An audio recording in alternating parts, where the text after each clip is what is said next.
गौतम बुद्ध ने कहा था कि उनके समय के 2500 सालों के बाद एक समय आएगा जब धर्म चक्र पूरा हो जाएगा और एक नए युग की शुरुआत होगी। क्या आने वाले सालों में बड़े परिवर्तन आ सकते हैं? जानते हैं सद्गुरु से। प्रश्न।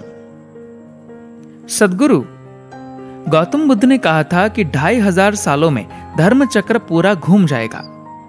हम उसके निकट हैं। सद्गुरु, क्या आप इस पर कुछ प्रकाश डाल सकते हैं? सद्गुरु कहते हैं, गौतम बुद्ध ने कहा कि उनके जाने के 2500 वर्षों के बाद एक नए चक्र का आरंभ होगा। हम ये देखने के लिए यहां नहीं होंगे, पर विशेष रूप से भारत में और कई रूपों में दुनिया के कई हिस्सों में, खासकर आध्यात्मिक तल पर नए विकास होंगे। कई रूपों में यह अपनी तरह की अनूठी क्रांति होगी।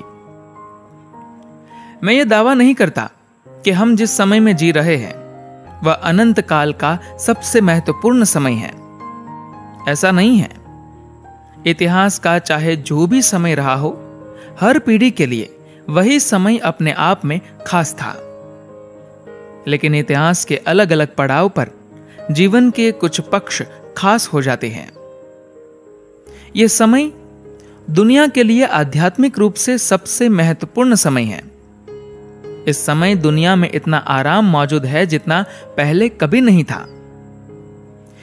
इसके साथ ये इतनी अनिश्चित व तनावपूर्ण भी कभी नहीं थी। इससे पहले कभी आम लोग इतनी बड़ी संख्या में आध्यात्मिकता की ओर नहीं आए थे।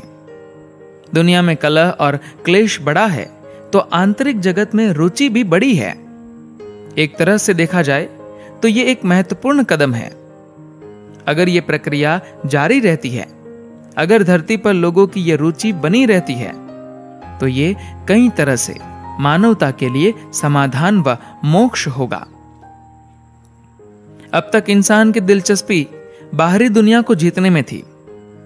विज्ञान और तकनीक के तरक्की के साथ हमने बाहरी दुनिया के साथ बहुत कुछ कर लिया है। बड़ी तेजी से पिछली 2 सदियों के दौरान हमें एहसास हो गया है कि केवल बाहरी जगत जीतने से बात नहीं बनेगी। अगर हम विज्ञान और तकनीक की मदद के बिना बाहरी जगत को जीतने की कोशिश करते, तो शायद हमें इस बात को समझने में कई सदियां या सहस्त्राब्दियां और लग जाती।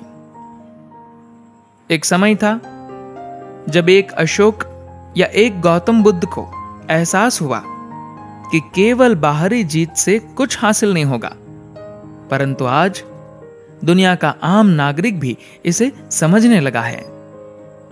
ऐसा केवल इसलिए है क्योंकि हमारे पास विज्ञान और तकनीक है, जिसकी मदद से हम देख सकते हैं कि हम बाहरी दुनिया में चंद्रमा व मंगल तक तो पहुंच गए, लेकिन अगर भीतर की बात करें तो हम कहीं नहीं पहुंच पा रहे हैं। ऐसा क्षण आध्यात्मिक रूप से महत्वपूर्ण होता है। यह संसार कहीं अधिक आध्यात्मिक होता जा रहा है क्योंकि कई रूपों में संघर्ष, कलह और कष्ट अपने शिखर पर है। धन्यवाद।